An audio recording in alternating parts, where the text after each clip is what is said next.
He was released from prison 6 months ago.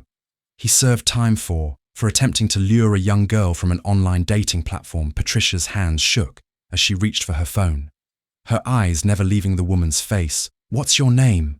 she asked, her voice surprisingly steady despite the turmoil inside her. "Martha," the woman replied. "Martha Dawson." As Patricia dialed Detective Morgan's number, she kept her other hand on Martha's arm, ensuring the woman didn't try to leave. When the detective answered, Patricia quickly explained the situation, her words tumbling out in a rush. Within minutes, several police cars arrived at the scene. Martha appeared cooperative but deeply distressed, repeatedly apologizing and saying she'd hoped her son had changed after prison. Detective Morgan arrived shortly after, his face grim as he approached Patricia and Martha. "We need to move quickly," he said. "Mrs. Dawson, we're going to need you to take us to your son's residence immediately." As they drove to Robert Dawson's house, Patricia's mind was in turmoil. They were closer than ever to finding Natasha, but the reality of what her daughter might have endured at the hands of this man was almost too much to bear. When they arrived at the small rundown property on the outskirts of town, Patricia saw several police cars already there. Detective Morgan had dispatched units to the address. As soon as Patricia had called, an officer approached their car as they pulled up. "Detective," he said, his voice tense. "We found one of Natasha's shoes inside the house during our preliminary search. It confirms we're on the right track, but neither Robert nor the girl are in the residence." Patricia felt her heart sink. They were so close, but Natasha was still out of reach. She turned to Martha, who was looking at the empty garage, with a mixture of fear and resignation. "Robert owns an old blue pickup truck," Martha said quietly. "It's not here. He must have fled with the girl after seeing his image on the news and social media." Detective Morgan pressed Martha for more information, his voice urgent but controlled. "Mrs. Dawson, we need to know everything about your son's history. Anything that might help us find them." Martha's composure crumbled, tears streaming down her face as she revealed more about Robert's criminal past. He's been in trouble before, her voice barely above a whisper. "A few years ago, he lured a young girl through an online dating platform. He took her to a secluded area in a forest, but thankfully the police caught him before he could harm her." The officers exchanged grim looks, quickly moving to verify Martha's information against Robert's criminal record. Within minutes, they confirmed everything she had said. Detective Morgan immediately began issuing orders, mobilizing search units to focus on nearby forests, especially Blackwater Forest, which was closest to their current location. As the activity swirled around her, Patricia stood still, her eyes fixed on Robert Dawson's house somewhere out there. Her daughter was with this man, scared and alone. The thought filled her with a determination she had never known before. "We're coming." "Natasha," she whispered, her hands clenched into fists. "Just hold on a little longer. We're coming to bring you home." The next hour passed in a blur of activity. Patricia found herself sitting in a police car outside Robert Dawson's house, watching as officers searched the property and coordinated with search teams through their radios.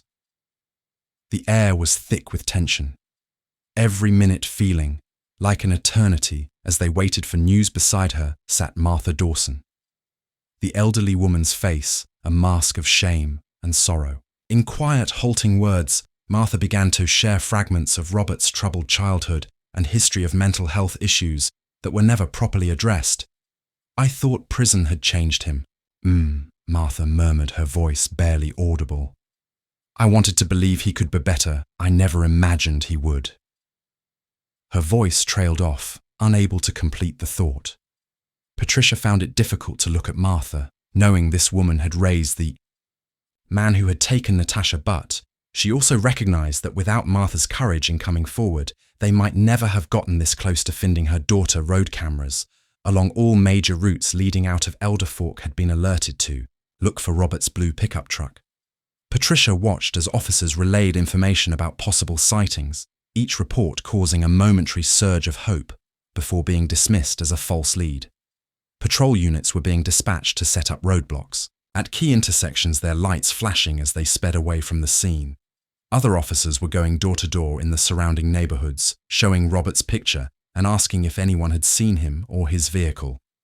Meanwhile, K9 units were being prepared for deployment. These highly trained dogs would be crucial in tracking Natasha's scent through the dense undergrowth of Blackwater Forest. A helicopter thundered overhead, its searchlight sweeping across the treetops as it began an aerial survey of the forest. The pilot's voice crackled over the radio, reporting on clearings and abandoned structures that ground teams should investigate. Detective Morgan approached the car, his face etched with determination. "We're leaving no stone unturned," he assured Patricia. "Every available resource is being utilized. We're going to find her." As Patricia watched this massive operation unfold, she felt a mix of hope and fear. The scale of the search was impressive, a testament to how seriously the police were taking Natasha's case, but it also drove home the urgency of the situation and the dangers her daughter might be facing. The minutes ticked by agonizingly slowly.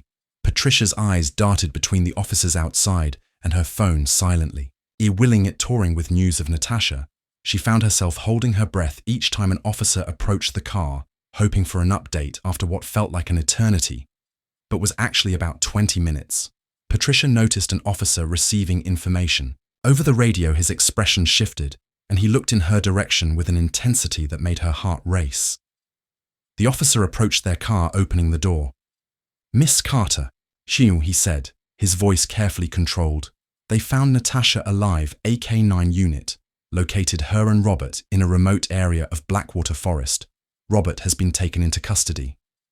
Patricia felt the world tilt around her. She heard the words, but they seemed to come from far away.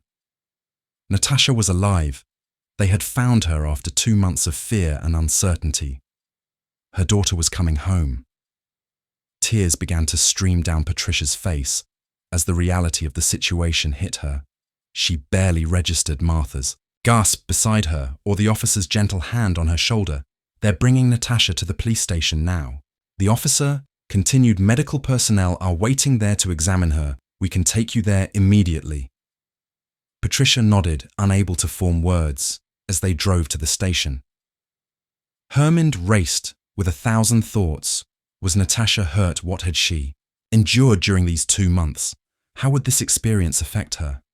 The drive to the station felt both endless and far too short. Patricia wasn't sure if she was ready to face the reality of what had happened to her daughter, but she was desperate to hold Natasha in her arms again. As they pulled up to the station, Patricia saw an ambulance parked outside its lights, flashing. Her heart clenched at the sight. Fear mixing with her relief, she practically ran from the car to the station entrance. Her legs feeling weak and unsteady inside the station was a flurry of activity. Officers and medical personnel moved quickly, their voices a loud hum of urgency.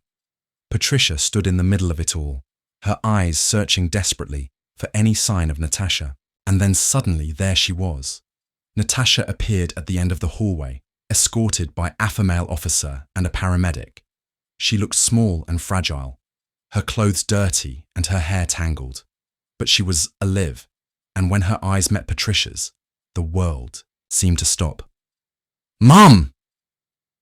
Natasha cried out, her voice breaking. Patricia rushed forward, gathering her daughter in her arms. She held Natasha tightly, feeling the girl's body shake with sobs. Patricia's own tears flowed freely as she stroked Natasha's hair, murmuring words of comfort and love. "I'm here, baby." Patricia whispered, "You're safe now. I've got you." As she held her daughter, Patricia was acutely aware of the mix of emotions surging through her: relief and joy at having Natasha back, weird with rage at what her child had endured, and fear of the long road of recovery ahead. But for now, in this moment, all that mattered was that Natasha was here, alive and in her arms. Whatever challenges lay ahead, they would face them together. Patricia silently vowed to do whatever it took to help her daughter, heal, to protect her and support her through whatever came next. As the medical staff gently approached to begin their examination, Patricia held Natasha's hand tightly. "I'm right here," she promised. "I'm not going anywhere. We're going to get through this together." Natasha nodded, her grip on Patricia's hand tightening, and as they moved forward to face whatever came next, Patricia felt a strength she didn't know she possessed. They had survived the nightmare of separation, now united once more. They would face the future together, one step at a time. As the initial shock of the reunion began to subside, Detective Morgan approached Patricia and Natasha. His face was a mixture of relief and concern as he gently explained that they needed to. Was a mixture of relief and concern as he gently explained that they needed to speak with Patricia privately. Natasha will be with our child psychologist and social worker, he assured them. They're specially trained to handle situations like this. We'll make sure she's comfortable and safe while we talk. Patricia hesitated, reluctant to let Natasha out of her sight, even for a moment. But she knew this was necessary. She knelt down to Natasha's eye level, cupping her daughter's face. Gently, sweetie. I need to talk to Detective Morgan for a little while. These nice people are going to stay with you, okay? I'll be back as soon as I can. You're safe, now. Natasha nodded, her eyes wide and frightened. Promise. You'll come back. I promise, Patricia said firmly. I'm not going far. I love you so much, with a heavy heart. Patricia watched as Natasha was led away by the kind-fed social worker. Then she turned to Detective Morgan, steeling herself for whatever he needed to tell her. They walked to a small interview room, the detective's face grave as they sat down. Patricia could feel the weight of what was coming pressing down on her. Patricia. Detective Morgan began, his voice gentle but serious. I know this is incredibly difficult, but there are some things we need to discuss about what happened to Natasha during her captivity. Patricia nodded, her throat tight. I understand, please just tell me. The detective took a deep breath. Robert Dawson has confessed to abducting Natasha from her grandmother's backyard. His confession contains some disturbing information that you need to be aware of. Patricia felt her heart racing, her palms sweating. She wanted to cover her ears to run from whatever terrible truth was coming, but she forced herself to stay to listen for Natasha's sake. While we won't go into details right now. Detective Morgan continued, his voice heavy with compassion. Robert has admitted to inappropriate conduct with Natasha during her captivity. We will need your strength and cooperation as we build our case for prosecution. The words hit Patricia like a physical blow. She had feared something like this, had nightmares about it, but hearing it confirmed was devastating. She felt a wave of nausea wash over her, followed by a surge of rage so intense it frightened her. What do you mean by inappropriate? Patricia managed to ask, her voice barely above a whisper. Detective Morgan shook his head gently. We don't have all the details yet, and we don't want to push Natasha too hard right now. The most important thing is that she's safe now, and we'll make sure she gets all the support and help she needs. Patricia nodded, numbly, her mind reeling. How could anyone do such a thing to an innocent child? To her child, the anger and pain threatened to overwhelm her, seeing her distress. Detective Morgan leaned forward, his voice earnest. Patricia, I know this is incredibly difficult to hear, but I want you to know that we have victim advocates and child psychologists ready to support both you and Natasha through this process.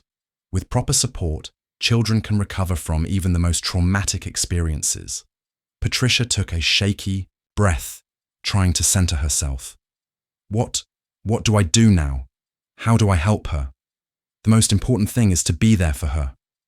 The detective said, let her know she's safe, that she's loved, and that what happened wasn't her fault. We'll provide you with resources and support to help guide you through this process as they continue to talk, discussing the next steps in the investigation and the support services available. Patricia felt a strange mix of emotions. The joy of having Natasha back was now tempered by the knowledge of what she had endured, but underneath it all was a steely determination. No matter what it took, she would help her daughter heal from this trauma. When they finished talking, Patricia stood on shaky legs. Can I see Natasha now, Detective? Morgan nodded, leading her back to where Natasha was waiting with the social worker. When Patricia rejoined Natasha after her conversation with Detective Morgan, she saw her daughter with new eyes. The weariness, confusion, and fear that now clouded Natasha's once bright expression were painfully evident, yet beneath the trauma, Patricia could glimpse the resilience and strength that had allowed her daughter to survive such a harrowing ordeal. As she embraced Natasha, Patricia made a silent promise to her daughter. No matter how long or difficult the journey ahead might be, she would do whatever it took to help Natasha heal and reclaim her life.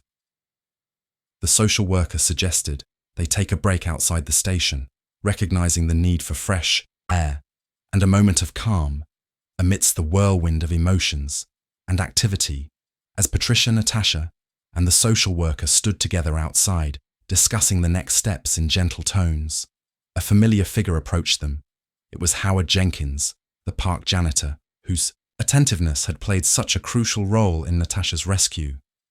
He had heard the news of Natasha's safe return and had come to the station to see how they were doing. Patricia's eyes welled with tears as she saw him. Without hesitation, she embraced Howard, her voice thick with emotion, as she said, "Thank you. Without your attentiveness and compassion, we might never have found Natasha." Howard, clearly moved, patted Patricia's back gently. "I'm just glad I could help," he said softly, his kind eyes moving to Natasha, who was watching the interaction with a mix of curiosity and apprehension. After a few moments of conversation with Howard, during which Patricia expressed her profound gratitude. Once more, she turned to Natasha. "We need to go back inside now, sweetie," she explained gently. "We need to talk to the officers again, but it will all be over soon, and then we can go home together." Natasha nodded, her small hand seeking out Patricia's as they walked back into the station. As they crossed the lobby, Patricia noticed a hunched figure approaching them. It was Martha Dawson, her eyes downcast and her shoulders slumped, her face a map of shame and regret. Martha's voice trembled as she spoke. "I'm so sorry for what my son did to your little girl. I thought he had changed. I never thought he would." She trailed off, unable to complete the sentence, her words choked with emotion. Patricia found it difficult to even look at Martha, knowing this woman had raised the monster who hurt her daughter. But she also recognized that without Martha's courage in coming forward, they might never have found Natasha. After a moment's hesitation, Patricia nodded. "It's not your fault what your son did," she said, her voice steady despite the turmoil of emotions within her. "Thank you for coming forward when you did." Martha wiped away tears, her voice stronger. "As he promised, I'll cooperate fully with the police, and in court, I'll tell them everything I know about my son Robert. I want him to face justice for what he did to your daughter. He's sick, and he needs help, but he also needs to pay for what he's done." As they separated, Martha walking toward the exit, while Patricia guided Natasha deeper into the station, an officer approached them. The officer explained that they were preparing an interview room to finalize their statements. He suggested they wait in the waiting area with the social worker until everything was ready. Patricia and Natasha settled into the waiting room, Natasha curling up against her mother's side as they sat. That Patricia's mind wandered to the necklace, the crucial piece that had led to everything. She stroked her daughter's hair gently and asked, "Natasha, do you know how your necklace ended up on that statue's hand in the park?" Natasha tensed slightly at the question. Her voice small and hesitant. "As," he replied.